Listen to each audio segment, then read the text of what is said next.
नाम का एक किसान रहता था। रघु मेहनती और ईमानदार था, लेकिन उसके पास ज्यादा जमीन नहीं थी। वह अपनी छोटी सी जमीन पर खेती करके अपना गुजारा करता था। गांव के पास एक पुराना खंडहर हो चुका मंदिर था। गांव वाले कहते थे कि उस मंदिर में भूत रहता है, इसलिए कोई भी वहां जाने की हिम्मत नहीं करता था। एक दिन रघु की फसल खराब हो गई और उसे बहुत दुख हुआ। वह सोचने लगा कि अब वह क्या करेगा, क्योंकि उसके पास अगले साल की फसल के लिए बीज खरीदने के पैसे नहीं थे। रघु ने सोचा कि क्यों न वह खंडहर मंदिर में जाकर कुछ दिन वहां बिताए और शायद उसे वहां कुछ चमत्कारी समाधान मिल जाए। गांव वालों ने उसे रोकने की कोशिश की, लेकिन रघु नहीं माना। वह मंदिर की ओर चल पड़ा।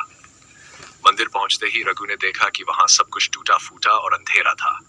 उसने हिम्मत दिखाई और मंदिर के अंदर घुस गया।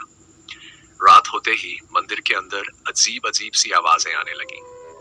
अचानक एक सफेद साया उसके सामने आ गया। रघु डर के मारे कांपने लगा, लेकिन उसने हिम्मत नहीं हारी। भूत ने रघु से पूछा, तुम यहाँ क्यों आए हो? रघु ने अपनी सारी परेशानी उसे बता दी। भूत ने उसकी ईमानदारी से प्रभावित होकर कहा, डरो मत, मैं तुम्हें कुछ नहीं करूंगा। मैं इस मंदिर का रक्षक हूँ। यहाँ एक खजाना छुपा हुआ है जिसे मैं तुम्हें दूंगा, लेकिन एक शर्त है, तुम्हें उस खजाने का कुछ हिस्सा गांव के गरीबों में बांटना होगा। रघु ने भूत की बात मान ली और खजाने से मिले धन से अपनी जमीन का कर्ज चुकाया और बीज खरीदकर खेती की। उसने गांव के गरीबों में भी धन बांट दिया। उसके बाद से रघु की खेती अच्छी होने लगी और वह सुखी जीवन जीने लगा। गांव वाले भी इस घटना के बाद खंडहर मंदिर से डरना छोड़कर वहां पूजा करने लगे।